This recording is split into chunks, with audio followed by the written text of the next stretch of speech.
சங்கீதங்களின் புஸ்தகம் 37, 31 ஒருத்தவங்க வாசிக்கலாம்.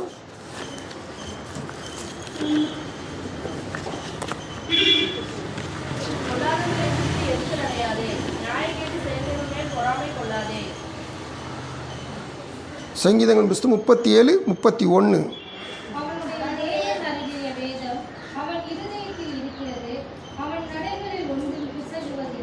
ஆமென். அன்பின் பரலோக பிதாவே கோடி ஸ்தோத்திரம்ப்பா. மகிமையும் மாட்சியும் நிறைந்த நல்ல ஆண்டவரே, இந்த வேலைக்காக நாங்கள் நன்றி செலுத்துகிறோம். ஆண்டவரே, இந்த மாதத்திலும் தேவனாய் கர்த்தருடைய ஆவியானவர் எங்களோடு நீர் உம்முடைய இருதயத்துக்கு ஏற்றவனாக கண்டேன் என்று சொல்லி தாவீதை குறித்து தியானித்து வைத்திருக்கிறீர். நாங்களும் உம்முடைய இருதயத்துக்கு ஏற்றவளாய் காணப்பட இந்த 4வது வாரத்திலும் கர்த்தருடைய ஆவியானவர் எங்களோடு பேசும், இடைப்படும். உங்களுடைய சத்தம் கேட்க வேண்டும், உங்களுடைய சித்தம் செய்ய வேண்டும். இப்போது வசனத்தை கேட்குற பிள்ளைகளையும் வசனம் சொல்லுற அடிமை பலப்படுத்தும், பயன்படுத்தும். எங்கள் இருதயம் உங்களுடைய வசனத்தால் நிரப்பப்பட உதவி செய்யும். கை கொண்டு நடந்து உம்முடைய இருதயத்துக்கு ஏற்றலாய் காணப்பட அனுக்கிரகம் பண்ணும். மீட்பர் இயேசு கிறிஸ்துவின் தொடுகிறோம் ஜெபங்கள் நல்ல பிதாவே, ஆமென். ஹல்லேலூயா. கர்த்தருடைய நாமம் மகிமைப்படுவதாக. ஆண்டு சமூகத்தில் ஆண்டவராதையும் அப்போஸ்தலர் 13:22 நம்மோடு கூட ஈடுபட்டு வருகிறார். ஈசாயின் குமாரனாய் தாவீதை என் இருதயத்துக்கு ஏற்றவனாக கண்டேன், அவன் எனக்கு சித்தமானவைகளெல்லாம் செய்வான். ஆண்டு சமூகத்தில் கர்த்தருடைய இருதயத்துக்கு ஏற்றவளாய் காணப்பட அவருடைய சித்தம் செய்ய இந்த தாவீதை போல கர்த்தர் நம்மையும் தெரிந்து கொண்டிருக்கிறார். ஒவ்வொரு வாரமும் இந்த இருதயத்தை குறித்து நாம் தியானித்து வருகிற பொழுது இந்த 4வது முறையாக நாம் நம்முடைய இருதயம் எப்படிப்பட்டதாய் காணப்பட வேண்டும். இந்த சங்கீதக்காரர் தாவீது 37ஆம் சங்கீதம் பாடி வருகிறார். அப்படி பாடி வருகிற பொழுது அநேக காரியங்களை அவர் துதித்து பாடி வருகிற பொழுது 31ஆம் வசனத்தில் எப்படி பாடுகிறார் பாருங்க. அவனுடைய தேவன் அருளிய வேதம் அவன் இருதயத்தில் இருக்கிறது, அவன் நடைகளில் ஒன்றும் பிசகுவது இல்லை. கர்த்தருக்கு ஸ்தோத்திரம். இப்போ ஏறத்தாழ இந்த சங்கீதத்தை நம்ம அவ பட்டு அனுபவித்து பாவங்களெல்லாம் கடந்து வந்து பாடுகளெல்லாம் கடந்து வந்து கடைசி காலத்தில் பாடியிருப்பான். இதை நம்ம கண்டுபிடிச்சலாம். ஏன்னு சொல்லி கேட்டிங்கன்னா 25ஆம் வசனத்தில் அவர் எழுதுகிறார், நான் இளைஞனாக இருந்தேன், முதிர் வயது உள்ளவனும் ஆனேன். அப்போது அந்த வார்த்தையை நீங்கள் கண்டுபிடிங்க. இப்போ அவருக்கு இந்த தாவீதுக்கு எப்படி இருக்கார்? வயசு நல்ல வயசாயிட்டு. அந்த வயசானாலும் கூட அவர் சங்கீதம் பாடத்தை விடவே இல்லை. ஹல்லேலூயா. நாம் ஜெபிக்கிற காலகட்டத்தில் ஜெபிச்சிட்டோம், அந்த ஜெபத்துக்கெல்லாம் பதில் வரும். இனி நான் ஜெபிச்சு என்ன ஆக போகுது அப்படி சொல்ல அப்படி லேசாக ஜெபத்தை நிறுத்துறதுக்காண்டி பேசுவாங்க. இல்லை, இளைஞனாக இருந்தேன், முதிர் வயது உள்ளவனும் ஆனேன். அதாவது ஒரு அனுபவத்தை சொல்லிட்டு வர்றார். இப்படி சொல்கிறவர் தான் இப்போ சொல்கிறாரு 31ஆம் வசனத்தில், அவனுடைய தேவன் அருளிய வேதம் அவன் இருதயத்தில் இருக்கிறது, அவன் நடைகளில் ஒன்றும் பிசகுவது இல்லை. அப்போது இந்த தேவன் அருளிய வேதம் என் உள்ளத்தில் என் இருதயத்தில் இருக்குமே என்று சொன்னால் என் நடைகள் பிசகாது. அப்படி நான் பிசகாமல் நடப்பேன் என்று சொன்னால் என் இருதயத்தில் தேவனுடைய வசனம் இருக்குது என்று அர்த்தம். என் இருதயத்தில் வசனம் இருந்து வசனத்துபடியே நான் வாழ்க்கை வாழ்வேன் என்று சொன்னால் தேவனுடைய இருதயத்துக்கு நான் ஏற்றவனாக காணப்படுவேன். ஹல்லேலூயா. கர்த்தருக்கு ஸ்தோத்திரம். எப்பேற்பட்டாவது நான் தேவனுடைய உள்ளத்தில் இடம் பிடிக்கிறேன். ஆமென். எப்பாடுபட்டாவது தேவன் இந்த தாவீதை சொன்னது போல என்னையும் பார்த்து வாழ்வு என் இருதயத்துக்கு ஏற்றதாக இருந்துச்சு, நடக்க என் இருதயத்துக்கு ஏற்றதாக இருந்துச்சு. ஆண்டவர் சொல்லணும் நம்மளை பார்த்து. அப்படிப்பட்ட வாழ்வு நம்ம என்ன சொன்னால் வாழ வேண்டும். இதைத்தான் கர்த்தர் இந்த மே மாதம் முழுவதும் நம்மளுடைய பேசி இடைபடுகிற தேவனாக இருக்கிறார். கர்த்தருக்கு ஸ்தோத்திரம். சரி, இந்த தாவீது வார்த்தையை வசனத்தை இருதயத்தில் எப்படி வைத்து கொண்டான், எந்தெந்த வார்த்தையில் வைத்து கொண்டான், அப்படின்னு சொல்லி கொஞ்சம் நம்ம வேதத்தில் தியானிக்க போகிறோம்.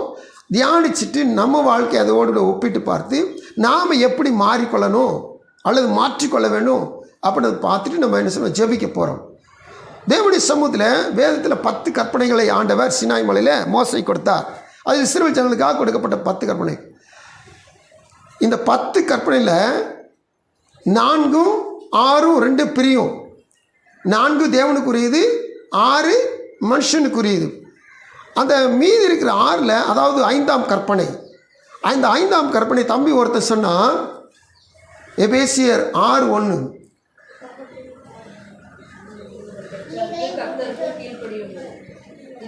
2 உனக்கு நன்மை உண்டாஇருக்கும் படிக்கும், வாழ்நாள் நீடித்திருக்கும் படிக்கும், உன் தகப்பனையும் உன் தாயையும் கனம் பண்ணுவாயாக. இது யாத்திராகமம் 20ஆம் அதிகாரம் 12ஆம் வசனத்தில் வருகிற 5ஆம் கற்பனை. இதை பவுல் சொல்லுகிற பொழுது இது வாக்குத்தத்தமுள்ள முதலாம் கற்பனை என்று சொல்கிறார். அல்லேலூயா, ஸ்தோத்திரம். அதாவது கற்பனை பிரிச்சுக்கிற போது முதல் 4 கற்பனை கர்த்தருக்குரிய கற்பனை. தேவனாய் கர்த்தர் நானே, என்னென்று உனக்கு வேறு தேவர்கள் வேண்டாம், நீ விக்கிரகத்தை உண்டாக்கவனா சேவிக்கவனா, இப்படி வருஷம் சொல்லிட்டு ஓய்வு நாள் ஆசிரிப்பாயா 4 கற்பனை சொல்லிட்டு 5ஆவது கற்பனை தொடங்குற பொழுது உன் தகப்பனையும் தாயை நீ என்ன செய், கனம் பண்ணு. பெற்றோரை கனம் பண்ணுகிற காரியத்தை குறித்து. அதுக்கடுத்து கொலைசியா இருப்போம், விசாரிச்சு இப்படி கலவசியா இப்படி சொல்லிட்டே போகிறார். அப்போ இந்த 5ஆம் கற்பனை விட்டு பார்த்தீங்கன்னா இதில் ஒரு வாக்குத்தத்தம் சொல்லி இந்த வாக்குத்தத்தத்தை ஆண்டவர் பிடித்து கொள்ள, அந்த வாக்குத்தத்தை நிறைவேற தகப்பனையும் தாயும் கனம் பண்ண வேண்டும். இதைத்தான் எபேசியர் 6:1-2 பவுல் சொல்லுகிறார். உனக்கு நன்மை உண்டாக, உன் வாழ்நாள் நீடித்திருக்க அல்லது உன் ஆயுசு பூரணப்பட நீ என்ன செய்யனா, உன் தகப்பனையும் தாயும் கனம் பண்ணுவாயாக. இந்த கற்பனையை இந்த தாவீது பிடித்து கொண்டான். அல்லேலூயா. கர்த்தருடைய சமூகத்தில் வேதத்தில் அநேக பெற்றோர்களை அநேக பிள்ளைகள் நடத்தி வந்த பாதையில் பார்க்கலாம். இந்த தாவீது தன்னுடைய பெற்றோரை எப்படி நடத்தினான், அதுவும் எந்த காலகட்டத்தில் நடத்தினான், எப்படி பராமரித்தான் அப்படின்னு பார்க்கிற பொழுது 1 சாமுவேல் புஸ்தகம் 22ஆம் அதிகாரத்தில் நீங்கள் வசனத்தை வாசிக்கிற பொழுது 3ஆம் வசனம் 4ஆம் வசனம் இப்படி அந்த வசனம் சொல்லுகிறது. மோவாபியரை சேர்ந்த மிஸ்பேக்கு போய் மோவாபின் ராஜாவை பார்த்து, தேவன் என்னை எப்படி நடத்துவார் என்று நான் அறிய மற்றும் என் தகப்பனும் என் தாயும் உங்களிடத்தில் தங்கியிருக்கும்படி தயவு செய்யும் என்று சொல்லி அவர்களை மோவாபின் ராஜாவிடத்தில் அழைத்து கொண்டு போய் விட்டான். தாவீது அரண்மனையில் நாளெல்லாம் அவர்கள் அங்கே அவனோடு இருந்தார்கள். கர்த்தருக்கு ஸ்தோத்திரம். நல்லா கவனிச்சு பாருங்க. இந்த தாவீது ஒரு குகையை விட்டு இன்னொரு குகைக்கு ஓடுறான், ஒரு பட்டணத்தை விட்டு இன்னொரு பட்டணத்துக்கு ஓடுறான், நதியை கடந்து போகிறான். எந்த பக்கம் அவனுக்கு அடைக்கலம் கிடைக்குதோ அந்த இடத்துல தேடி ஓடுறான். ஒரு அரசாங்கமே ஒரு மனுஷனை தேடிக்கிட்டு இருந்தால் எப்படி இருக்கும்? சவுல் ராஜாங்கம் என்ன செய்யினா, சவுல் ராஜ்யபாரம் என்ன செய்யினா, தாவீதை தேடுது கொல்லுவதற்காக. தாவீதை கொஞ்சம் போடணும் என்ற காரணத்துக்காக தாவீதை தேடிக்கொண்டிருக்குது. ஆனாலும் கர்த்தரால் அபிஷேகம் பண்ணப்பட்டவன் இந்த தாவீது கர்த்தருடைய சித்தத்தை செய்யாமல் அவனுடைய தலைந்து ஒரு மயிர் என்ன செய்யாது, விழவே விழாது.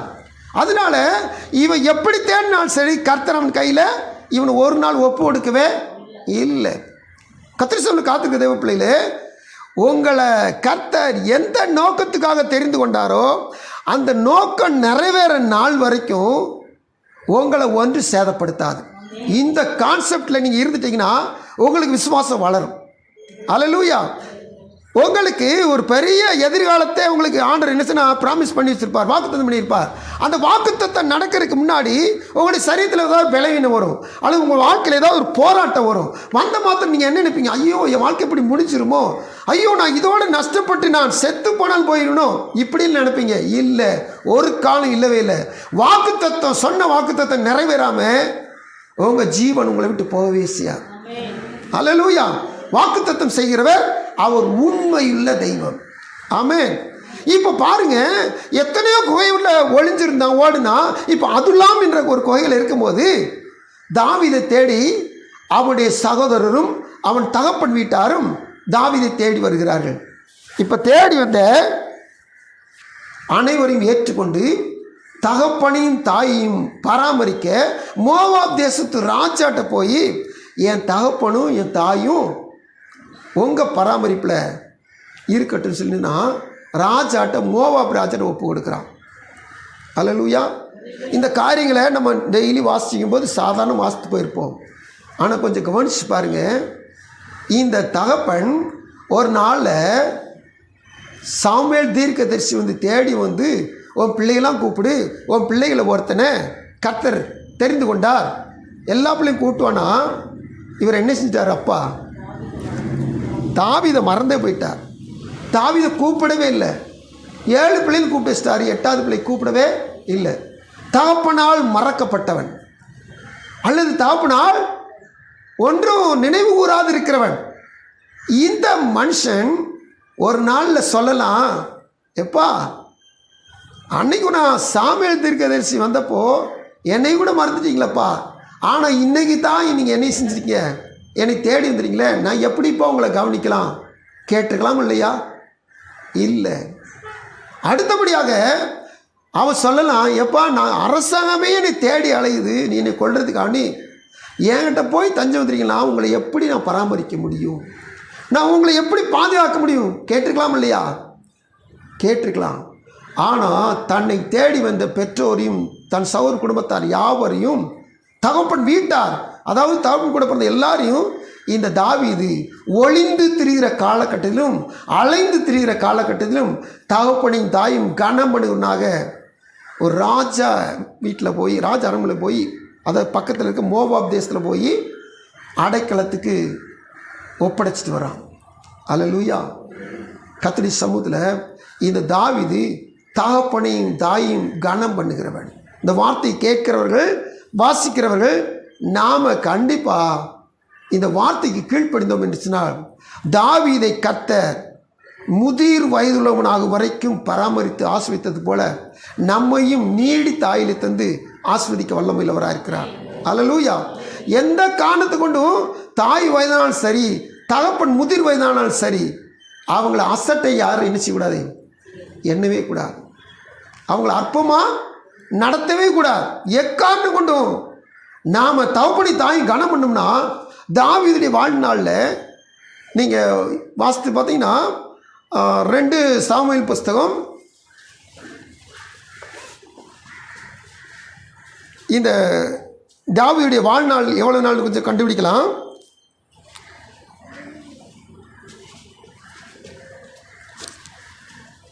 ரெண்டாவது இடத்தை எடுத்துக்கொள்ளுங்க.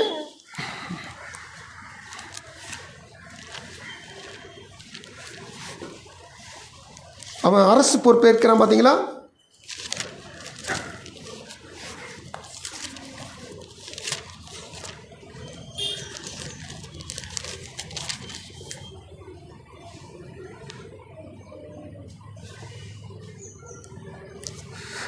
அஞ்சாம் அதிகாரம் 4 வசனம் வாசிங்க. 2 சாமுவேல் 5:4 வாசிங்க. 30 வயதாக இருந்தான். அவன் 40 வருஷம் ராஜ்யபாரம் பண்ணினான். அப்போ தாவீது வயசு மொத்தம் வாழ்நாள் எவ்வளவு? 70 வருஷம். அவன் வேதம் சொல்லுது 1 நாளாகமத்தின் புஸ்தகம் 29ஆம் அதிகாரம், அதை வாசிக்கும் போது அவனுடைய ஆயுசை குறித்து வேதம் சொல்லுது பாருங்கள். 1 நாளாகமம் 29-28 வாசிங்க. அவன் தீர்க்க ஆயுசும் ஐஸ்வர்யமும் மகிமையும் உள்ளவனாய் நல்ல முதிர் வயதில் மரணம் அடைந்தான். அது தொடர்ந்து போகுது, நான் அப்படி சொல்கிறேன். அவனை குறித்து வேணும் சொல்லுது, தீர்க்க ஆயுசு, ஐஸ்வர்யம், மகிமை, நல்ல முதிர் வயது. அப்போ தாவீது காலத்தில் 70 வயசு. இவ்வளவு நாள் அவன் நினச்சுன்னா திடகாத்திரமாக இருந்து ஐஸ்வர்யவானாக இருந்து அவன் மகிமையாக ஜீவித்து அவன் கர்த்தருக்குள் என்ன செஞ்சான்? நித்திரை அடைஞ்சான். தேவசமனை காத்திருக்க தேவ பிள்ளைகள், வாக்குத்தத்தமுள்ள முதலாம் கற்பனை நன்மை உண்டாகும், நல்ல நீடித்த நாட்கள் கிடைக்கும். இது 10 கற்பனையில் 5ஆம் கற்பனை நமக்கு வாக்குத்தத்தமுள்ள கற்பனையாக இருக்கபடினால, இந்த கற்பனைப்படி நடந்து தாவீதுக்கு கர்த்தர் இப்படி செய்தபடினால் நமக்கும் செய்வார். அடுத்தபடியாக எபேசியர் 6:2 நீங்கள் வாசித்து பார்க்கும்போது நன்மை உண்டாயிருக்கும், நீடித்த நாட்கள் ஒரு ஆசீர்வாதம், நன்மை உண்டாயிருக்குன்ற ஒரு ஆசீர்வாதம். இவனுக்கு எவ்வளவுதான் தீமை வந்தாலும், எவ்வளவுதான் சத்துருக்கள் பின்தொடர்ந்தாலும், இவனை வேதம் சொல்லுது, அந்த சங்கீதக்காரர் தாவீது சொல்றா, நன்மையும் கிருபையும் தான் அவனை தொடர்ந்துக்கிட்டே இருந்துச்சு. ஆமென், அல்லேலூயா. இந்த தாவீதை நன்மை தொடர்ந்துச்சு. இவனுக்கு பிரதான நன்மை ராஜாங்கம், ராஜ்யம், சிங்காசனம் கிடைச்சிச்சு. அல்லேலூயா. ஆடுகளுக்கு பின்னாலே நடந்து கொண்டிருந்த தாவீதை கர்த்தர் அவருடைய ஜனமாகிய இஸ்ரவேலை மேய்க்கிற ராஜாவாக ஏற்படுத்தினார், சிங்காசனத்தில் அமரச் செய்தார். இது பெரிய நன்மை. அல்லேலூயா.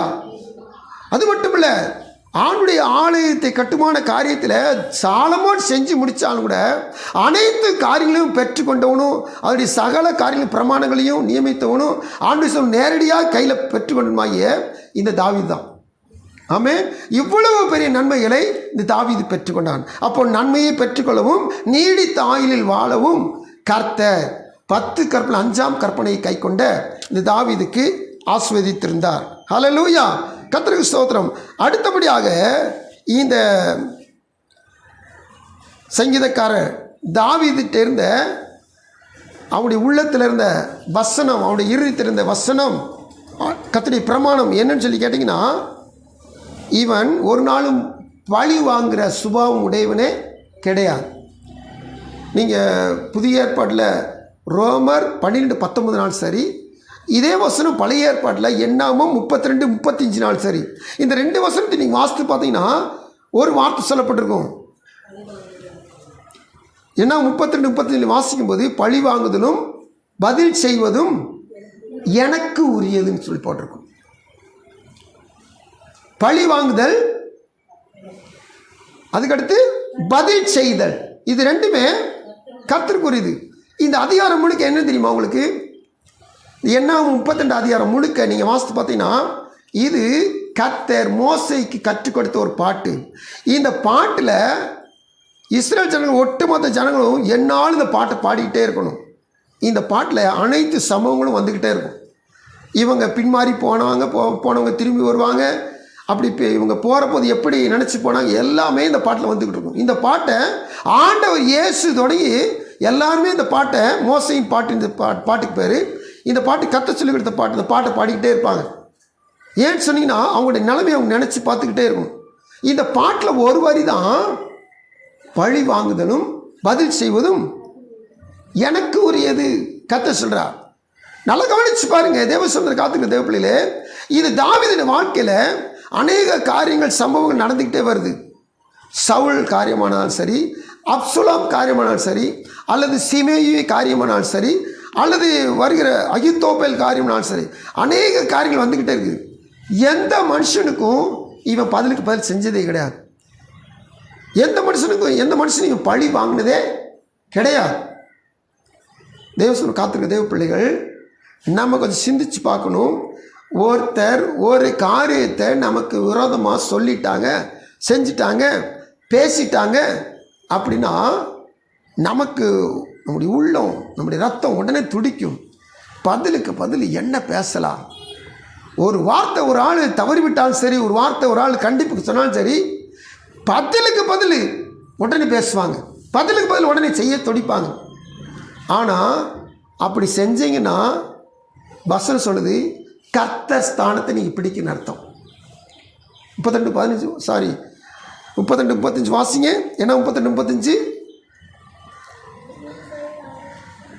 சத்தமா? என்னமோ 32-35 இல்லையா?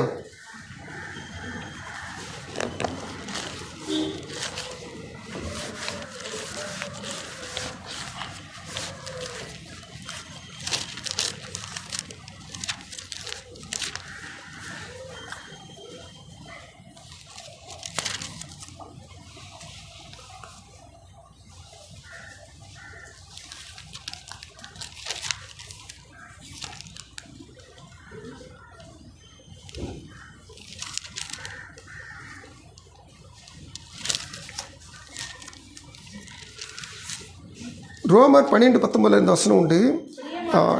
பழிவாங்குதல் எனக்குரியது, நானே பதில் செய்வேன் என்று கர்த்தர் சொல்லுகிறார் என்று எழுதியிருக்கிறபடியால் நீங்கள் பழிவாங்காமல் கோபாக்கினைக்கு இடம் கொடுங்கள். என்னாமத்தில் இந்த பாட்டு எங்கே கண்டுபிடிச்சிட்டிங்களா? என்னமோ உபாகமா சாரி எண்ணாமத்தில் தான் இருக்கும். கொஞ்சம் எனக்கு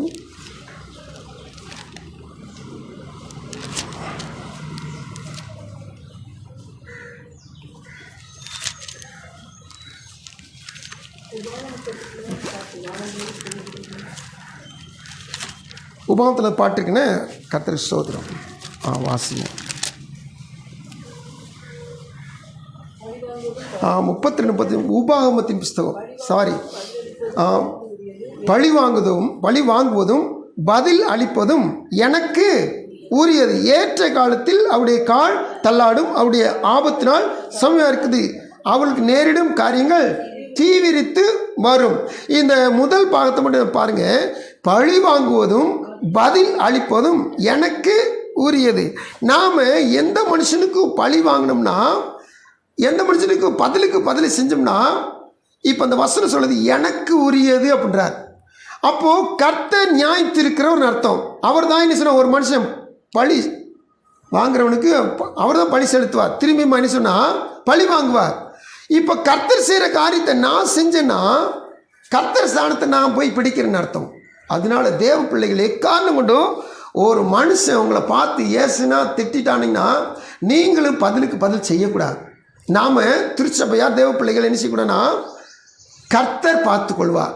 இதைத்தான் செய்யணும். சீமையை தூசித்தாலும் சரி, தாவீது என்ன தான் சொன்னார், அவன் தூசிக்கட்டும்னு சொல்லி கர்த்தர் வச்சிருக்கிறாரு. அதனால அவனை போய் நம்ம கொண்டு போட்டால் கர்த்தருடைய சித்தத்தை நம்ம என்ன செய்யணும், தடுக்கிறோன்னு அர்த்தம். நம்ம தடுக்கவே கூடாது. அல்லேலூயா. தேவனுடைய சொல்ல காத்திருக்க தேவ பிள்ளைகளே, எக்காரணம் கொண்டும் இந்த எனக்குரியதுன்னு சொல்லி கர்த்தர் எதெல்லாம் சொல்கிறாரோ அவருக்குரிய ஸ்தானத்தை போய் நான் என்ன செய்யணும், பிடிக்கவே கூடாது. இந்த புதிய ஏற்பாட்டில் தான் வாசித்தோம். 12:19 பழி வாங்குவது எனக்குரியன்னு சொல்லி கர்த்தர் சொல்கிறார் என்று எழுதியிருக்கிறபடி நாம் பழி வாங்காமல் சொன்னால் அதை விட்டுறணும். பழி வாங்குறது கர்த்தருக்குரிய காரியம். அப்போது இந்த தாவீது எப்படி நடந்து கொண்டான் அப்படின்னு சில காரியங்களை பார்க்கும்போது பாருங்கள். தேவ சமூகத்தில் நம்ம பழைய ஏற்பாடில் ஆதியாகமத்தின் புஸ்தகத்தில் கூட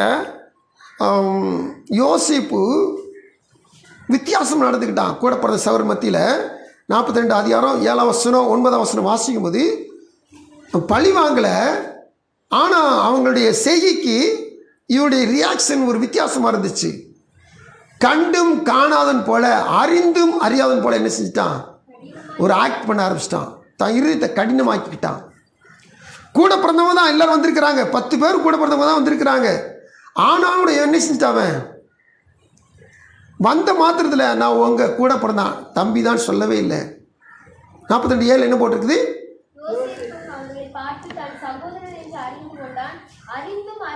அந்த வசனம் பார்த்தீங்களா, அறிந்தும் அறியாதவன் போல ஸ்தோத்திரம் கடினமாய் அவர்களோடு பேசி. 9ஆம் வசனத்தை வாசித்து பாருங்க.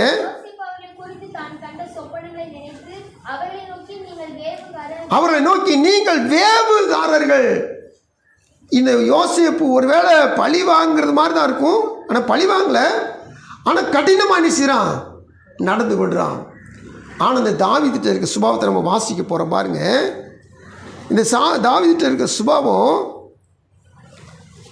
1 சாமுவேல் 17:28 வாசிங்க. 1 சாமுவேல் 18 தாவீது செய்கிற காரியத்தை பாருங்க. அதாவது கோலியாத் சம்பவம் நடந்துக்கிட்டு இருக்குது. இவன் அண்ணமாரை பார்க்கறதுக்கு போயிருக்கான். 3 அண்ணமார், ஏலியாப், அபினதாப், சம்மா, 3 அண்ணமார் மிலிட்டரியில் இருக்கிறாங்க. மிலிட்டரியில் இருக்கவங்க பார்க்க போய் மிலிட்டரியில் இருக்கவங்க சாப்பாடு கொடுக்க போயிருக்கான். இந்த இடத்துல இந்த மூத்த அண்ணன் இந்த தாவீதுட்ட பேசுகிறான். 17:28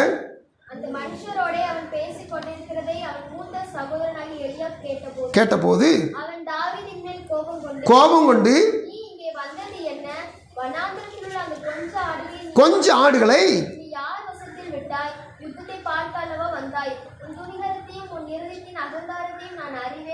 என்னென்ன சொல்றான் பாருங்க. துணிகரம், அகங்காரம், இந்த கொஞ்சம் ஆடு நீ நினைச்சிட்ட கண்டுக்கிறாம விட்டுட்டு வந்துட்டு என்னென்ன பழி போடுறாங்க பார்த்தீங்களா. மூத்தவன், குடும்பத்தில் மூத்தவன் பேசுகிற பேச்சு எப்படி இருக்குது. கடைசி பையன் குட்டி பையன் வந்திருக்கிறான், மிலிட்ரிக்கு வந்திருக்கிறான், அவனுக்கு தான் கொடுக்கறதுக்கு வந்திருக்கிறான், ஆனால் அவன்கிட்ட என்னென்ன பேசுகிறான். ஆனால் இதெல்லாம் மனசில் வச்சுட்டு இவனை தேடி வந்த இவங்க அண்ணன்மார்ட்ட தாவீது ஒன்றுமே சொல்ல. நம்ம வாசித்த 22:1 சாமுவேல் வசனம் சொல்லுது, சகோதரரும் தகப்பன் வீட்டார் அனைவரும் தாவீதை தேடி வந்தார்களாம். தேடி வந்தவர்களை இந்த தாவீது என்ன செஞ்சானா ஏற்றுக்கொண்டான். அல்லேலூயா. தேவசர் காத்துக்கு தேவ பிள்ளைகளே, ஏன்னா ஒரு நாள் இப்படி நீ செஞ்சீங்களேன்னு சொல்லி ஒருவேளை மறைமுகமாகவும் திட்டலை, நேரடியாகவும் என்ன செய்யல வெறுக்கலை, அவங்கள எல்லாம் என்ன செஞ்சானா தம் பக்கமாக சேர்த்து கொண்டான். இதுக்குள்ளே ஒரு ரகசியம் இருக்குது. என்னன்னு சொல்லி கேட்டிங்கன்னா, கர்த்தரால் அபிஷேகம் பண்ணப்பட்டிருக்கிற பொழுது தேவ சமூகத்தில் அந்த அபிஷேகம் பண்ணப்பட்ட மனுஷனுக்கு என்ன பொல்லாப்பு நேரிட்டாலும் சரி, இந்த உலகத்தில் இருக்கிற மனுஷங்கள் அல்லது உடன் பிறந்தவர்கள் அவங்க கண்டுபிடிச்சாங்கன்னா அவங்க அந்த அபிஷேகம் பண்ணப்பட்ட மனுஷனை கண்டிப்பாக தேடி வருவாங்க. அல்லேலூயா. வசனம் சொல்லுது, ஒருவனுடைய வழிகள் கர்த்தருக்கு பிரியமாக இருந்தால் அவனுடைய சத்துருக்களும் அவனோடு சமாதானமாகபடி செய்வார். இது நீதிமொழி 16 நம்ம அடிக்கடி வாசிக்கிற வசனம். அப்போ நல்லா கவனிச்சு பாருங்க, தேவனுடைய சமூகத்தில் தேவனுடைய பிள்ளைகள் இந்த கூட பிறந்த அண்ணன்மார் அனைவரும் என்ன செஞ்சிட்டாங்கன்னா தாவீதை தேடி வந்திருக்கிறாங்க. இன்னைக்கு தேவ சமூகத்தில் கர்த்தர் உங்களையும் என்னையும் எதற்காக அபிஷேகித்தாரோ அந்த அபிஷேகத்தை பார்க்கிறவர்கள் தெரிந்து கொண்டவர்கள் நிச்சயமாக நம்மை தேடி வரும்படியாக கர்த்தர் மாற்ற வல்லவராக இருக்கிறார். அல்லேலூயா. கர்த்தர் கொடுத்த கர்த்தருடைய சபையில் பெற்றுக்கொண்ட அபிஷேகம் ஒரு நாள் வீணாய் போகவே போகாது. கர்த்தருடைய ஆவியான எனக்குள்ள இருக்கிற பொழுது நிச்சயமா யார் என்னை வெறுத்தார்களோ, யார் என்னை ஏசினார்களோ, தூசித்தார்களோ, நிந்தித்தார்களோ அவர்கள் தேடி வரும்படியாக கர்த்தர் பெரிய மாற்றத்தை கொண்டு வருவார். இது செய்கிறது வேறும் இல்லை, இது கர்த்தர் இந்த அபிஷேகம் தான் இப்படி நடத்தும். ஆமென். கர்த்தருக்கு ஸ்தோத்திரம். கூட பிறந்தவங்க எவ்வளோதான் பேசினாலும் சரி கர்த்தர் தேடி வரும்படியாக என்ன செஞ்சிருக்கிறான்னா இந்த காரியத்தை அருமையான தாவீது வாழ்க்கையை செய்திருக்கிறார். கர்த்தருக்கு ஸ்தோத்திரம். அடுத்தபடியாக பார்த்தீங்கன்னா இவங்க தான் ஒருவேளை அந்த தாவீது சாமுவேல் அபிஷேகம் பண்ணுறதுக்கு வந்திருக்கிறார். ஆனால் தாவீது அந்த இடத்துல இல்லை. இப்போ ஒவ்வொருத்தங்களாம் கூப்பிட்டு ஈசா என்ன செய்கிறார், தாவீது அவங்க அப்பா சாமுவேலுக்கு முன்னால் போச்சுறார். ஒவ்வொருத்தங்களாம் போகிறாங்க. அப்படி போகும்போது பார்த்தீங்கன்னா இவன் சொல்லி கர்த்தர் சாமுவேல்கிட்ட சொல்லிக்கிட்டே இருக்கிறான். அப்போது எல்லாருக்கும் ஒரு ஆச்சரியம், யாரைத்தான் தெரிஞ்சுக்கிட்டார் கர்த்தர். எல்லாருக்கும் இளைவன் ஒருவன் இருக்கிறான், அவன் காட்டில் இருக்கிறான், மாடு மேய்ச்சிக்கிட்டு இருக்கிறான், அவனை கூப்பிட்டுவான்னு சொல்கிறார். இவன் வந்த மாத்திரத்தில் அதுவரைக்கும் உட்கார்ந்துருந்த சாமுவேல் எழுந்து நின்று அவனை என்ன செய்யறனா அபிஷேகிக்கிறார். இப்போ இவனை அபிஷேகிக்கும் போது கூட பிறந்தவங்க எல்லாம் நினச்சிருப்பாங்க, ஒரு வித்தியாசமாக பார்த்துருப்பாங்க. அல்லேலூயா. கர்த்தருக்கு ஸ்தோத்திரம். அவங்களுக்குள்ள ஒரு ஆதங்கம் இருந்திருக்கும், அவங்களுக்குள்ள மனத்தாங்கல் இருந்திருக்கும். இந்த பொடியினை போய் இப்படி அபிஷேகம் பண்ணுறாங்களே, நம்ம திடகாத்திரமாக இவ்வளோ நல்ல இதாக இருக்கும், ஜெய்சாண்டிக்காக இருக்கும், நம்மளை என்ன சில தெரிந்து கொள்ளலையே அப்படின்னு சொல்லி அவங்களுக்குள்ள ஆதங்கப்பட்டிருப்பாங்க. ஆனாலும் இந்த ஆதங்கப்பட்டவர்கள் அனைவரும் ஒரு நாளில் இந்த தாவீதைத்தான் தேடி உண்மையாக கர்த்தர் செய்தார். அல்லேலூயா. கர்த்தருக்கு ஸ்தோத்திரம். 2 சாமுவேல் புத்தகத்தில் ராஜாங்கம், யூதயா ராஜாங்கம் மட்டும் முதல்ல தாவீதுக்கு கிடைக்குது. 2ஆம் அதிகாரம் 4ஆம் வசனம். அதுக்கடுத்து 2 சாமுவேல் 5ஆம் அதிகாரம் 3ஆம் வசனம்.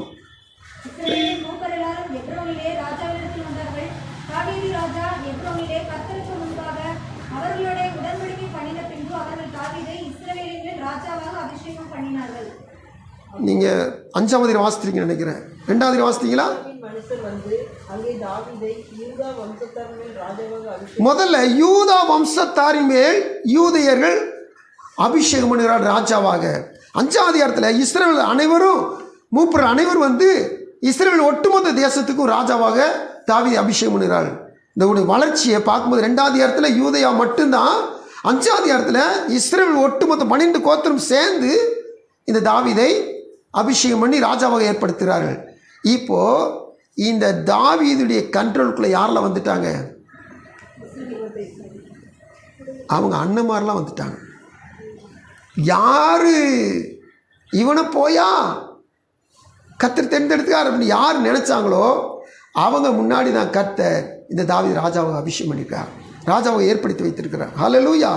ஒருவேளை ராஜாவா ஏற்படும்போது அவங்க அப்பா இருந்தாரான்னு இல்லை, ஆனால் அவங்க அப்பாவும் சேர்ந்து இந்த ராஜாவுடைய கட்டுப்பாட்டுக்குள்ளே தான் வர்றார். ஆமென். கர்த்தருக்கு ஸ்தோத்திரம். தேவ காத்திருக்கு தேவ பிள்ளைகள், இந்த மனுஷன் பிரமாணங்களை தன் இருதயத்தில் வைத்திருந்தவன்.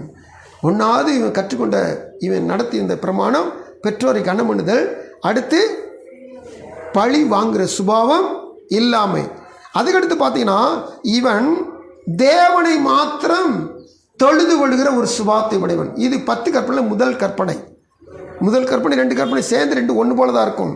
உன் தேவனாய் கர்த்தர் நானே, என்ன என்று உனக்கு வேறு தேவர்கள் உண்டாயிருக்க வேண்டாம். கர்த்தருக்கு ஸ்தோத்திரம்.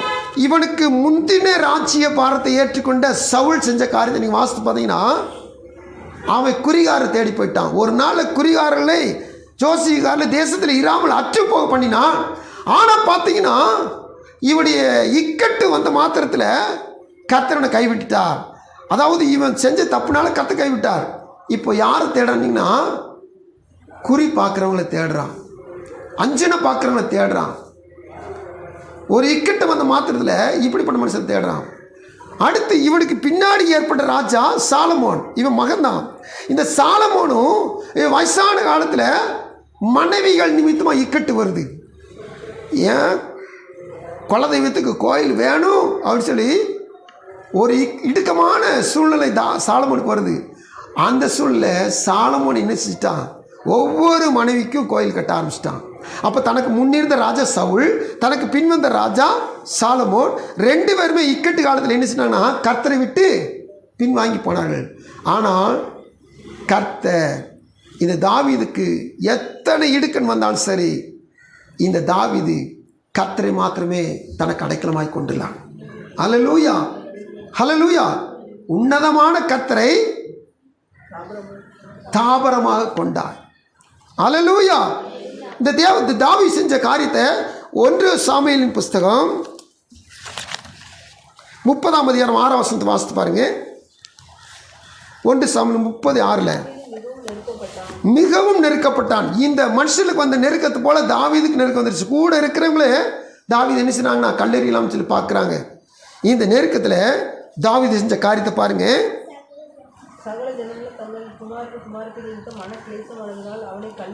அவனை கல்லெறிய வேண்டும் என்று சொல்லிக் கொண்டார்கள். கர்த்தருக்கு ஸ்தோத்திரம். இந்த வசனத்தை நல்லா கவனிச்சு பாருங்க. இந்த வசனம் சொல்லுது, தாவீது தன் தேவனாய் கர்த்தருக்குள்ளே தன்னை திடப்படுத்தி கொண்டான். நெருக்க வந்த மாத்திரத்தில் இந்த பக்கத்து வீட்டுக்காரங்கிட்ட போகாதீங்க.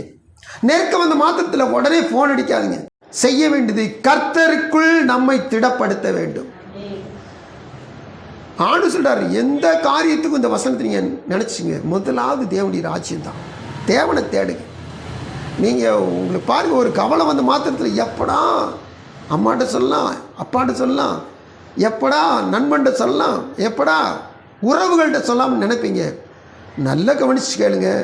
நீங்கள் எல்லாத்தையும் சொல்கிறத விட ஒரே ஒருத்தர், இந்த தாவீது திடப்படுத்தின கர்த்தர், அவர்கிட்ட போய் முதல்ல சொல்லுங்கள். நிச்சயமாய் காரியங்களை தலைகளாய் மாற்ற வல்லவர். எல்லாத்தையும் இழந்தாச்சு, ஒன்றும் இல்லை. மனைவி கிடையாது, பிள்ளைகள் கிடையாது, சொத்து கிடையாது, சகல வித மிருக ஜீவன்கள் எல்லாத்தையும் எடுத்துகிட்டு போயிட்டாங்க. கர்த்தருக்குள் தன்னை திடப்படுத்தினால அத்தனை ஒன்று கூட தப்ப விடாமல் அனைத்தையும் மீட்டு கொண்டான். ஹல்லேலூயா, ஹல்லேலூயா. இந்த தாவீதை போல கர்த்தருக்குள் நம்ம என்ன சொன்னால் எப்பவுமே ஸ்திரமாக இருக்கணும். தேவனாய் கர்த்தர் நானே, என்னை என்று உனக்கு வேறு என்னத்தையும் தேடா. இந்த சவுல் எதுக்காக தேடி போனா, ஐயோ பெலிஸ்தர் வந்துட்டாங்களே, நான் தப்பிக்க மாட்டேனா ஆண்டவர்கிட்ட கேட்டான். ஆண்டவர் இவனை தள்ளி விட்டார், இவன்கிட்ட பேசலை. ஒரு தீர்க்கதரிசனம் சொல்லலை.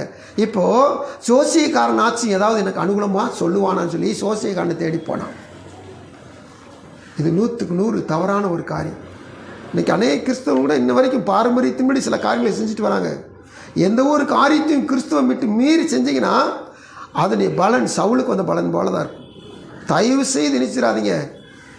உலகத்தையோ ஜோசியத்தையோ பாரம்பரியத்தையோ நீ தேடி போயிடாதீங்க. தேவசபையில் காத்திருக்க தேவ பிள்ளைகள் எந்த காரணத்தை கொண்டும் இந்த தாவீதை போல கர்த்தருக்குள் தன்னை திடப்படுத்திக் கொள்ளும். 16 சங்கீதம் 8ஆம் வசனத்தில் தாவீது ஒரு அறிக்கை சிறப்பாருங்க. கர்த்தரை எப்பொழுதும் எனக்கு முன்பாக வைத்திருக்கிறேன், அவர் என் வலது பாரசத்தில் இருக்கபடினால் நான் அசைக்கப்படுவது இல்லை. இந்த கர்த்தரை நான் எப்போதும் தேடிக்கிட்டதுன்னா அவர் எனக்கு முன்னால் இருப்பார். இந்த கர்த்தரை முன்னாடி இருந்தான்னா அவர் என் வலது பக்கத்தில் நான் அசைக்கப்படாதபடிக்கு எப்போதும் பாதுகாவலராக இருப்பார். ஹல்லேலூயா, ஹல்லேலூயா. தேவசபையில் காத்திருக்க தேவ பிள்ளைகளே, அடுத்தபடியாக இந்த தாவீது கடைப்பிடித்த கற்பனை என்ன சொல்லி கேட்டிங்கன்னா, புதிய ஏற்பாட்டில் இருக்க கற்பனையே இந்த பழைய ஏற்பாட்டில் வாழ்ந்த தாவீது கை கொண்டான். அது என்னன்னு சொல்லி கேட்டிங்கன்னா, மத்தேயு எழுதின சுவிசேஷம் 5ஆம் அதிகாரம் 44ஆம் வசனத்தை இந்த தாவீது பழைய ஏற்பாட்டில் கை கொள்ள ஆரம்பிச்சிட்டான். நான் உங்களுக்கு சொல்லுகிறேன், உங்கள் சத்துருக்களை சிநேகியுங்கள், உங்களை சபிக்கிறவர்களை ஆசீர்வதியுங்கள், உங்களை பயக்கிறவர்களுக்கு நன்மை செய்யுங்கள், உங்களை நிந்திக்கிறவர்களுக்காகவும் உங்களை துன்பப்படுத்துவதற்காகவும் ஜெபம் பண்ணுங்கள். கர்த்தருக்கு ஸ்தோத்திரம். இந்த தாவீதை தாம் மகளை கொடுத்து மருமனாக்கி கொண்டான் சவுல். பாருங்க, மகளை கட்டி கொடுத்துருக்கிறான். ஆனால் கூட மகள் வீட்டுக்கு சேவகர்களை அனுப்பி அவன் கட்டில் சுகமெல்லாம் படுத்திருக்கான், அவனை கட்டிலோடு தூக்கிட்டு வாங்க, நான் அவனை வெட்டி போடன்னு சொல்லிடுறான். மருமகனை, மகளுடைய கணவன் மருமகனை என்ன நான் தூக்கிட்டு வர சொல்கிறான். ஆனால் தாவீது தப்பிச்சிட்டான். நல்லா கவனிச்சு பாருங்க. தாவீது தான் கூட சாப்பிட்டுக்கிட்டே இருக்கும்போதே தாவீது ஈட்டி வச்சு எறிவான். ஆனாலும் கூட தாவீது தப்பிச்சிட்டான்.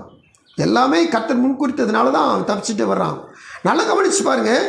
எத்தனையோ முறை இந்த சவுல் தாவீதை ஈட்டியால் கொல்லணும், பட்டயத்தால் வெட்டி போடணும், சேவகர்களை வைத்து கொல்லணும், அல்லது பெலிஸ்தர்கிட்ட அவன் விழன்னு சொல்லி பெலிஸ்தர் இருக்கிற இடத்துலலாம் அனுப்பிச்சி விடுவான். ஆனால் ஒன்றிலும் இந்த தாவீது செத்த பாடில்லை. இப்படி பழி வாங்கன்னு சொல்லி மட்டும் இந்த சவுல் பயங்கரமான கங்கணம் கட்டி கொண்டே இருக்கிறான். இப்படி பகைக்கிறவனை, இப்படி தன்னை கொல்ல நினைக்கிறவனை இந்த தாவீது நேசித்தான். அல்லேலூயா. தன்னுடைய சேவகர் அபிஷாய் இந்த சவுளை கையில் கிடைச்ச மாத்திரத்தில், தாவீதே இப்பொழுது நான் இந்த சவுளை 2 குத்தாகல்ல ஒரே குத்தாக குத்தி நான் பூமியோடு பூமியாக நினைச்சுறேன், கொண்டுடுறேன், எனக்கு அனுமதி கொடுன்றான். தாவீது சொல்கிறான், கர்த்தரால் அபிஷேகம் பண்ணப்பட்ட மனுஷனை கொன்று பாவத்தை சுமப்பானேன், நீ கொல்லாத. அவருக்கு தன் சாவு வந்து என்னைக்கு சாகுறாரோ, அல்லது யுத்தத்துக்கு போய் யுத்தத்தில் என்னைக்கு சாகுறாரோ அன்னைக்கு சாகட்டும், நாம் இவரை கொல்லவே கூடாது. கர்த்தருடைய அபிஷேகத்துக்கு மதிப்பு கொடுக்குற ஒரு மனுஷன். சில நேரத்தில் கர்த்தரால் அபிஷேகம் பண்ணப்பட்டவங்களை நம்ம தாறுமாறாக பேசிடுறோம், நம்ம வசம் திட்டிடுறோம். இல்லை, இந்த தாவீதுக்கு நல்லா தெரியும், அவனும் அபிஷேகம் பண்ணப்பட்டவன், நாமும் அபிஷேகம் பண்ணப்பட்டவர்கள். இன்னொரு அபிஷேகம் பண்ணப்பட்டவர்களை கண்டமானிக்கு நம்ம மனுஷன் தூசிக்கக்கூடாது, பேசக்கூடாது, இகழ்ச்சியாக எண்ணவும் கூடாது. அல்லேலூயா. தேவசபையில காத்திருக்கிறோம். எல்லாவற்றையும் கர்த்தர் கணக்கு கேட்கிறவர். நம்ம மத்தேயு 12:36 நம்ம எல்லாருக்கும் தெரியும். மனுஷன் பேசுகிற ஆகாத சம்பவங்களை குறித்து எல்லாவற்றையும் குறித்து நம்ம என்ன செய்யணும், கணக்கு ஒப்புவிக்கணும். அதனால நாம் செய்யல தப்பாக செஞ்சிட்டோம்னா, சொல்லிலேயே தப்பாயிட்டோம்னா அது கணக்கு கொடுக்கணும். அப்போ செய்யல தப்பு செஞ்சிட்டோம்னா கண்டிப்பாக கணக்கு கொடுத்தே ஆகணும். அதனால எந்த காரணத்தை கொண்டும் இந்த சவுல்ராஜை கொண்டவே கூடாது. 2 முறை சவுலை கர்த்தர் தாவீதின் கையில் ஒப்பு கொடுத்தார். அதாவது 1 சாமுவேல் 24ஆம் அதிகாரம் 7, 17, 18 வசனம். அடுத்து இன்னொரு 1 சாமுவேல் 26ஆம் அதிகாரம் 8ஆம் வசனம். இந்த குறிப்பிட்ட வசனம் நல்லா வாசிங்க வைப்போம். தன் மனுஷரை சவுலின் மேல் எழும்ப ஒட்டாமல் தடை பண்ணினான். 17, நீ என்னை பார்க்கலும் நீதிமான், நீ எனக்கு நன்மை செய்தாய், நானோ உனக்கு தீமை செய்தேன். யாரை பார்த்து சொல்றது? சவுல் தாவீதை பார்த்து சொல்றாரு, நான் உனக்கு தீமை செஞ்சேன், நீ எனக்கு நன்மை செஞ்சுட்ட. இப்போ மத்தேயு 5:44 இங்கு பழைய ஏற்பாட்டிலே நிறைவேறுதா? புதிய ஏற்பாட்டு சத்தியம் பழைய ஏற்பாட்டில் கை கொண்ட ஒரு மனுஷன் இந்த தாவீது. அல்லேலூயா. சத்துருக்களை சிநேகியுங்கள். தேவசனம் காத்திருக்க தேவ பிள்ளைகளே, எந்த காரணத்தை கொண்டும் சத்ருவையே சிநேகிக்க சொல்லியிருக்கிறார். சகோதரனை சிநேகிக்கணுமா, சிநேகிக்கக்கூடாதா? நிச்சயமாய் சகோதரன் சகோதரி என்னப்பட்டவர்களை நாம் பகைக்கவே கூடாது. எந்த காரணம் கொண்டு அவங்கள என்ன செய்யணும், அன்பு செலுத்தணும். சில நேரத்தில் பகைக்கப்படத்தக்கவர்களாக இருந்தாலும் அவர்கள் மேல் அன்பு செலுத்தணும் தான் வேதம் சொல்லுது. நீங்கள் வசனங்களை வாசித்து பார்க்கும்போது இந்த 1 சாமுவேல் 26:8 வாசிங்க. அப்பொழுது அபிசாய் தாவீதை பார்த்து, இன்று தேவன் உம்முடைய சத்துருவை உம்முடைய கையில் ஒப்பு கொடுத்தார். உம்முடைய கையில் ஒப்பு கொடுத்தார். அப்போதும் நான் அவனை ஈட்டியினால் 2 குத்தாக குத்தாமல் ஒரே குத்தாக நிலத்தில் உருவ குத்தட்டுமா என்றார். ஸ்தோத்திரம். பாருங்க, கூட இருக்கிற படைத்தலைவன் அல்லது கூட இருக்கிற மெய்காபாலன் சொல்கிறான், அபிஷாய் சொல்கிறான், 2 குத்தாம ஒரே குத்தில் குத்தி இந்த சவுளோட தீர்த்து கட்டிட்டோம்னா நம்ம பேசாமல் ராஜ்யத்தை பிடிச்சி நிம்மதி ராஜ்யம் கிட்டி ஆளலாம். ஆனால் தாவீது என்ன சொன்ன தெரியுமா? தாவீது அபிசாயை பார்த்து, அவரை கொல்லாதே, கர்த்தர் அபிஷேகம் பண்ணுவித்தர் மேல் தன் கையை போட்டு குற்றமில்லாமல் போகிறவன் யார்? குற்றமில்லாமல் போகிறவன் யார்? தேவசபர் காத்துக்கிற தேவ பிள்ளைகளே, எந்த காரணத்தை கொண்டு அபிஷேகம் பண்ணப்பட்டவங்களை நீங்கள் என்ன செய்யணும்னா குற்றம் சாட்டாதீங்க, குற்றம் கண்டுபிடிக்காதீங்க. அது அவங்களுக்கும் கர்த்தருக்குள்ள பாடு. அதில் நீங்கள் தலையிட்டீங்கன்னா நீங்கள் அவங்களுக்கு வர்ற பாவத்தண்டை நீங்கள் பெற்றுக்கொள்வீங்க. அதனால நீங்கள் ஊடால புகுந்து என்ன செய்யணும், எந்த காரியத்தையும் உங்களுக்குள்ள அதாவது சாப பாவத்தை ஏற்றுக்கொள்ளாதீங்க. தேவசமர் காத்திருக்கிற தேவ பிள்ளைகள் செய்ய வேண்டிய காரியம் என்னன்னு சொல்லி கேட்டிங்கன்னா, இந்த தாவீது நல்லா கவனிச்சிங்க, சவுலையோ அல்லது தான் பெற்ற மகன் அப்சலோமையோ அல்லது சிமேயோ அல்லது அகித்தோப்பையிலையோ அல்லது இந்த சவுடைய படைத்தலைவன் அப்னேரையோ எந்த ஒரு மனுஷனையோ இந்த தாவீது பழி வாங்கவே இல்லை. அதுக்கு பதிலாக இவங்க எல்லார் மேலேயும் என்ன செய்யணும்னா அன்பு கூறுகிறான். அப்னேர் ஒரு நாள் தேடி வர்றான், அதாவது சவுலின் படைத்தலைவன். அவன் வந்தாலும் அவனுக்கு விருந்து தான் செய்கிறான்னு ஒழிய அவனை பார்த்து ஏப்பா இப்படி செஞ்சீங்க அப்படின்னு கேட்கவே இல்லை. அடுத்தபடியாக அப்சலோம் தனக்கு விரோதமாக எழும்பி இந்த தாவீதை கொல்ல வேண்டும், அதாவது தகப்பன் பெற்ற தகப்பன் அவனை கொல்ல வேண்டும் சொல்லி மனுஷர்களை அனுப்புகிறான். தகப்பனை கொல்றதுக்கு மனுஷர்களை அனுப்புகிறான். இது நல்லா தாவீதுக்கு தெரியும். ஆனால் தன்னுடைய படையை தாவீது அப்சலோமுடைய படைக்கு எதிராக அனுப்புகிற பொழுது ஒரு வார்த்தை சொல்கிறான் பாருங்க, அப்சலோமை என் நிமித்தம் மெதுவாய் நடப்பீங்கள். அதில் என்ன அர்த்தம்?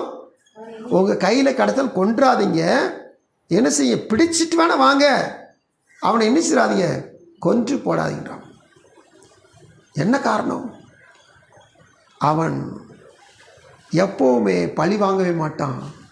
புதிய ஏற்பாட்டின் சத்தியத்தின்படி பகைக்கிறவர்களை அவன் நேசிப்பான். அல்லேலூயா. அவர்களுக்கு நன்மை செய்வான். தன்னை கொல்லணும்னு சொல்லி ராஜா சவுல் அனுப்பிச்சிருக்கான், தன்னை கொல்லணும்னு சொல்லி இந்த அப்சலோம் ஆட்கள் அனுப்பிச்சிருக்கான். ஆனால் பாருங்கள், இந்த 2 பேரையும் இவன் நடத்துகிற விதத்தை பார்த்தீங்கன்னா அன்பு கூறுற மாதிரி தான் நடக்கும். பகையை எழுப்பாமல் அதுக்கு பதிலாக அவங்கள்ட்ட அன்பு கூறுகிற மனுஷனாக இருப்பான். ஹல்லேலூயா, ஹல்லேலூயா. அவங்களுக்கு நன்மை செய்கிற மனுஷனாக தான் இருப்பான். இந்த சவுல் ஒரு நாள் செத்துட்டான், பெலிஸ்தர் சேனையால் செத்துட்டான். அதுக்கடுத்து போன வாரம் பார்த்தோம், அமலேக்கியில் ஒருத்தனை நினச்சிட்டான், மீதி உயிரை கொண்டுட்டான். ஆனாலும் பார்த்தீங்கன்னா இந்த சவுல் கொல்லப்பட்டவனை தூக்கிட்டு வந்து அடக்கம் பண்ணுறாங்க. அந்த அடக்கம் பண்ணவனை பார்த்து வாழ்த்துகள் சொல்கிறான். பரவாயில்ல, உங்கள் ராஜாவுக்கு உங்கள் எஜமானுக்கு நீங்கள் நல்ல காரியம் செஞ்சீங்க, நீங்கள் நல்லா இருப்பீங்க அப்படின்னு சொல்லி வாழ்த்துதல்னு சொல்கிறான். ஹல்லேலூயா. தேவசபையில் காத்திருக்கிற தேவ பிள்ளைகளே, நாம் செய்ய வேண்டிய முடிவான ஒரு காரியத்தை நம்ம கற்றுக்கொள்ளணும். தேவ சமூகத்தில் 37ஆம் சங்கீதம் 31ஆம் வசனத்துடைய முழு வசனத்தை வாசித்தோம். அதில் பிற்பகுதி சொல்லுது, அவன் நடைகளில் ஒன்றும் பிசகுவதில்லை. கர்த்தருக்கு ஸ்தோத்திரம். இது முதிர் வயதான பிறகு, அதாவது பத்சேபல் காரியம். அடுத்தபடியாக கர்த்தருக்கு அது எப்படின்னா, அவன் படையை எண்ணினா, தன்னுடைய சேனைகளை முழுசை எண்ணினா. கர்த்தருடைய வார்த்தையின் சேனை என்னவே முழு கணக்கு எடுக்கவே கூடாது. ஆனால் என்ன 2 தப்பு பண்ணான். இந்த 2 தப்பு முடிஞ்ச பிறகு 1வது தப்பு முடிஞ்ச பிறகு கண்டிப்பாக செய்ய எழுதிருப்பான். 2வது தப்பு முடிஞ்ச பிறகு எழுதினானே தெரியல. ஆனால் வசனத்தில் முதிர் வயதில் ஒன்று போட்டிருக்குது. இந்த பாருங்க, அவன் நடைகளில் ஒன்றும் பிசகுவது இல்லை. ஆனால் 2 தடவை பிசையிட்டான், 2 தடவை எடறிட்டான். இந்த தாவீது எடறி போனாலும் இந்த அப்சலோமை போலவோ அல்லது சவுலை போலவோ அல்லது சாலமோனை போலவோ எடறினால் எடறி விழுந்த இடத்திலே கிடக்கவில்லை. அல்லேலூயா, கர்த்தருக்கு ஸ்தோத்திரம். ஆவியினால் ஏவப்பட்டு ஞானத்தினால் நிரம்பின சாலமோன் 28:13 நீதிமொழியில் ஒரு வசனம் சொன்னார். தம்பியில் ஒருத்தர் அந்த வசனம் சொன்னா பாருங்க, தன் பாவங்களை மறைக்கிறவன் வாழ்வு அடைய மாட்டான், அவைகளை அறிக்கை செய்து விட்டு விடுகிறவனோ இரக்கம் பெறுவான். நல்லா கவனிச்சு கேளுங்க. பாவம் செஞ்சிட்டான், நாமும் பாவம் செஞ்சிட்டோம். ஆனால் அந்த பாவத்தோடையே நம்ம விழுந்துடக்கூடாது. அது என்ன செய்யணுமா, அதை அறிக்கை செய்து விட்டு விட வேண்டும். அப்படி நமக்கு இரக்கம் கிடைக்கும். அல்லேலூயா. அப்படி விட்டுட்டதுனால தான் இந்த தாவீதுக்கு இரக்கம் கிடைச்சு. அதனால தான் புதிய ஏற்பாட்டில் வசனம் தாவீதின் குமாரன் இயேசுன்னு சொல்லப்படுது. அல்லேலூயா. எக்காரணம் கொண்டும் நீங்கள் ஒரு இடத்துல வழிகிட்டீங்க, இடறிட்டீங்க, தவறிட்டீங்கன்னா அந்த தவறின இடத்துலையே நீங்கள் நிற்கக்கூடாது. இயேசு கிறிஸ்து ரத்தம் சகல பாவங்களை நீக்கி நம்மை சுத்திகரிக்கும். அல்லேலூயா. தேவனுடைய சமூகத்தில் 1 கொரிந்தியர் 6ஆம் அதிகாரத்தில் ஒரு சில வசனங்களை வாசிக்கிறோம். அந்த வசனம் இப்படி சொல்லி பாருங்க.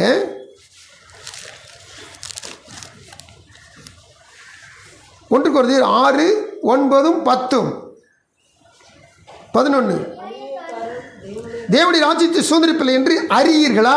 வஞ்சிக்கப்படாதீர்கள். வேசி மார்க்கத்தாரும் விக்கிரக ஆராதனைக்காரரும் விபச்சாரக்காரரும் சுயபுணர்ச்சிக்காரரும் ஆண் புணர்ச்சிக்காரரும் திருடரும் பொருளாசைக்காரரும் வெறியரும் உதாசீனரும் கொள்ளைக்காரரும் தேவனுடைய ராஜ்யத்தை சுதந்திரிப்பது இல்லை. இத்தனை லிஸ்ட்டும் பரலோகத்தை பெற்றுக்கொள்ள முடியாது. அல்லேலூயா. இந்த லிஸ்ட் இருக்கவங்க ஒருத்தர் பரலோகத்தை பெற்றுக்கொள்ள முடியாது. ஆனால் வசனம் சொல்லுது, உங்களில் சிலர் இப்படிப்பட்டவர்களாக இருந்தீர்கள். சபைக்குள்ள இருக்கிறவங்க பார்த்து பவுல் சொல்றார், உங்களில் சிலர் இப்படிப்பட்டவர்களாக இருந்தீர்கள். தாவீதும் வத்சேபல் விஷயத்தில் விழுந்தவனா தான் இருந்தான். ஆனால் தன் பாவங்களை மறைக்கிறவன் வாழ்வடைய மாட்டான், நம்மளை அறிக்கை செய்து விட்டு விடுகிறோம். இந்த பாருங்க, பாவ லிஸ்ட்டில் ஒரு நாள் இருந்தோம், ஆனால் இப்போ நான் அந்த பாவ லிஸ்ட்டில் கிடையாது. அந்த ஒரு உறுதிக்குள்ளே வரணும். ஆமென். கவனிக்கிறீங்களா? ஏன்னு சொன்னீங்கன்னா, இன்னைக்கு சபையும் பாவத்தில் தான் கிடக்கு, சபையும் பாவத்தில் தான் மூழ்கி கிடக்கு. அப்படி லிஸ்ட்டுக்கு போனால் அப்புறம் சபைக்காண்டி கர்த்தர் வரவே மாட்டார். இந்த சபையை கர்த்தர் எடுத்துக்கொள்ள ஏன் வருகிறான்னு சொன்னால், உங்களிலும் சிலர் இப்படிப்பட்டவர்களாக இருந்தீர்கள், ஆயினும் கர்த்தராகிய இயேசுவின் நாமத்தினாலும் நமது தேவனுடைய ஆவியினாலும் கழுவப்பட்டீர்கள், பரிசுத்தமாக்கப்பட்டீர்கள், நீதிமான்களாக்கப்பட்டீர்கள். அல்லேலூயா. கர்த்தருக்கு ஸ்தோத்திரம். பாவிதான் ஒத்துக்கிறோம், ஆனால் இப்போ பாவி கிடையாது. இப்போ எப்படி மாறிட்டோம்? வசனம் சொல்லுது, இயேசுவின் நாமத்தில், இன்னொரு வார்த்தையை சேர்க்கலாம், இயேசுவின் இரத்தத்தில், நமது தேவனுடைய ஆவியில் நாங்கள் பரிசுத்தமாக்கப்பட்டிருக்கிறோம், நாங்கள் நீதிமான்களாக்கப்பட்டிருக்கிறோம். அல்லேலூயா. பவுல் பேதுருவங்களா நிருபையில் கொஞ்சம் கவனிச்சு பாருங்க. பரிசுத்தவான்களாகும்படி அழைக்கப்பட்டவர்களாக இருக்கிற பரதேசிகளுக்கு எழுதுகிறதாவது, பரிசுத்தவான்களுக்கும் பரிசுத்தவான்கள் ஆக்கப்பட்டவர்களுக்கும் எழுதுகிறதாவது. அப்படின்னா என்ன அர்த்தம்? நான் பரிசுத்தவான் கிடையாது, ஆனால் கர்த்தர் என்னை பரிசுத்தம் ஆக்கியிருக்கிறார். இந்த வார்த்தை நீங்கள் திரும்பி வாசித்து பாருங்களேன். கர்த்தராகிய இயேசுவின் நாமத்தினாலும் நமது தேவனுடைய ஆவியினாலும் கழுவப்பட்டீர்கள், பரிசுத்தம் ஆக்கப்பட்டீர்கள். அல்லேலூயா. இப்போ நாம் பரிசுத்தவான்களே கிடையாது, பரிசுத்தவான்கள் பிள்ளைகளும் கிடையாது, ஆனால் பரிசுத்தவான்களை கர்த்தர் மாற்றி இருக்கிறார். ஆமென். இதான் டிரான்ஸ்பிகரேஷன், மாற்றப்படுதல், மறுரூபப்படுதல். அல்லேலூயா. இந்த மறுரூபப்படுகிற காரியம் நமக்கு நாளுக்கு நாள் அது இன்க்ரீஸ் ஆகணும், விருத்தி அடையணும், டெவலப் ஆகணும். இப்படி விருத்தி அடைஞ்சு ஒரு நாளில் அவரை போலவே நான் சாயலாக மாறி அவரோடு இணைந்து கொள்ள வேண்டும். எத்தனை பேர் சந்தோஷமா இருக்கீங்க? ஹல்லேலூயா. கர்த்தர் அருளிய வேதம் அவன் இருதயத்தில் இருக்கிறது, அவனுடைய நடைகளில் ஒன்றும் பிசகுவதில்லை. கர்த்தருக்கு ஸ்தோத்திரம். சாலமோன் சொல்லிட்டு போயிட்டான், ஆவியினால் ஏவப்பட்ட வசனம் எழுதிட்டு போயிட்டான். ஆனால் அவன் அந்த பாவத்தில் தான் கிடந்தான். அவனை கர்த்தரை தூக்கி விட்டார். அவன் என்ன செஞ்சிட்டான்? என்னால் முடியல ஆண்டவரே, நீங்கள் தூக்குனால் என்னால் எழுந்திருக்க முடியல ஆண்டவரே. அப்படி 2 தடவை தூக்கி விட்டு கூட அவன் சாக்கு போக்க சொல்லி விழுந்துட்டு அதிலே கிடக்கான், சாக்கடையிலே கிடக்கான். தாவீது அப்படி இல்லை. 51 சங்கீதத்தில் பாடுறார், அப்படி நல்ல ஆவியை என்னை விட்டு எடுத்து போடாது, சுத்த இருதயத்தை என்னிலே நிலைவரம் பண்ணும், புதுப்பியும் சிருஷ்டியும். ஆண்டு சமூகத்தில் 51 சங்கீதத்தில் அவன் புலம்பல், அவன் அழுகிற அழுக, அவனுடைய வேதனையில் பார்த்தீங்கன்னா, அதனால தான் கர்த்தர் என் தாசனாகிய தாவீது, தாவீதின் குமாரனாகிய இயேசு, ஹல்லேலூயா, இதற்கெல்லாம் பாத்திரமான நடந்து கொண்டான். எல்லாம் கண்களை இப்படி செபிக்க போகிறோம்.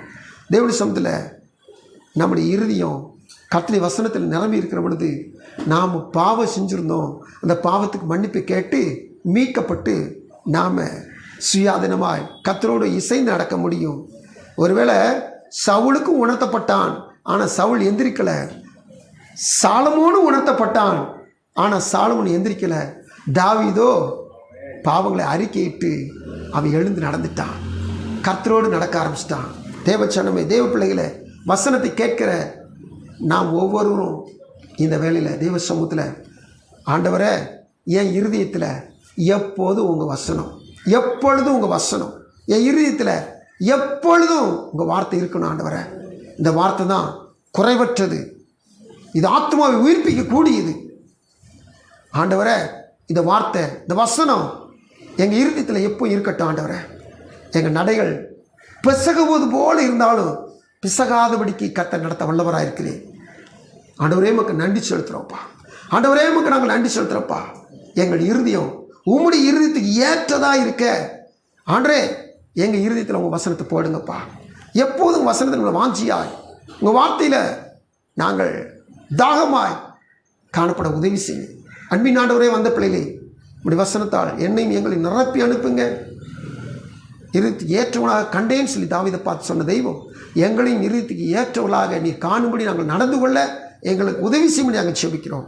ஒவ்வொரு சந்தோஷமானத்தை நிரப்புங்க, வசனத்தால் நிரப்புங்க. தேவக்கிரம் ஆலய சேட்டும் தொடர்ந்து இந்த வாரத்தில் துதி ஆராதனை பொருட்படுத்திக்கொள்ளும்.